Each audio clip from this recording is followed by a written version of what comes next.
En France, la barre symbolique des 100 000 nouvelles contaminations a été franchie. De nouvelles mesures sont attendues pour endiguer l'épidémie de Covid-19. Un nouveau conseil de défense sanitaire se réunira demain, lundi, à l'Elysée.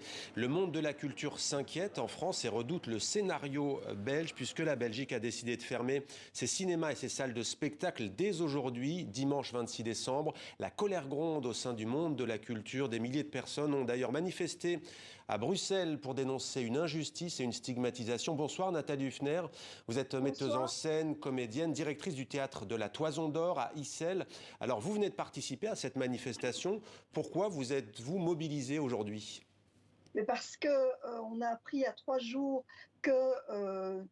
qu'on allait devoir fermer et qu'on était les seuls à devoir fermer, et les chiffres baissent au niveau de la contamination en Belgique pour l'instant. On sait qu'elles vont remonter avec le virus Omicron qui arrive, mais pour l'instant les chiffres sont très bas.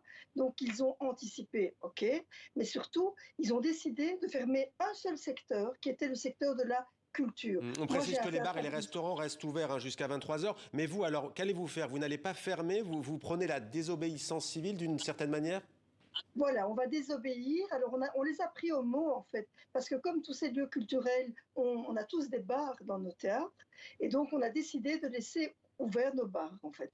Mais enfin, qui dit bar dit salle de spectacle évidemment. Et donc en ce qui nous concerne, en tout cas le théâtre de la Toison d'Or, on va rester ouvert. On devait terminer un spectacle qui devait se terminer le 31 décembre, et on va rester ouvert toute cette semaine en fait. On va désobéir. Alors c'est vrai qu'il y a des études, notamment l'Institut Pasteur en France, qui montrent qu'il n'y a pas de foyer de contamination dans les lieux culturels. Il y a eu aussi des études réalisées du côté de la Belgique. Chez vous, le Premier ministre belge Alexander De Croo évoque une mesure de prudence, vous l'avez évoqué. Alors du coup, c'est quoi ? Vous vous sentez stigmatisé, un peu le bouc émissaire ? Et d'ailleurs, est-ce que finalement, vous dites, on ne vient pas sur le fameux débat au premier confinement où on parlait de biens non essentiels, de secteurs non essentiels ? Écoutez, on ne va pas revenir sur le non essentiel parce que là, je crois qu'on est tous d'accord, mais je crois que c'est vraiment du cynisme en fait. Je crois qu'ils s'en fichent, j'ai l'impression que ces décideurs ne vont jamais dans des théâtres. Ils ne vont pas dans les thermes non plus, puisque les thermes peuvent rester ouverts en ce moment, et les spas. Donc ils vont ni dans les spas ni dans les théâtres.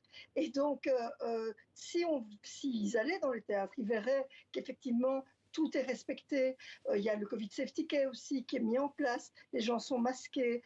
Donc, franchement, je veux dire, c'est du cynisme et c'est de l'indifférence. Il fallait je suppose qu'ils devaient montrer qu'ils prenaient des décisions, et ils se sont attaqués aux plus petits, aux plus faibles, au secteur artistique, ceux qui sont un peu drama, qui font beaucoup de bruit pour rien. Voilà, c'est un peu de l'indifférence et de l'ironie. En fait. Merci beaucoup Nathalie Huffner.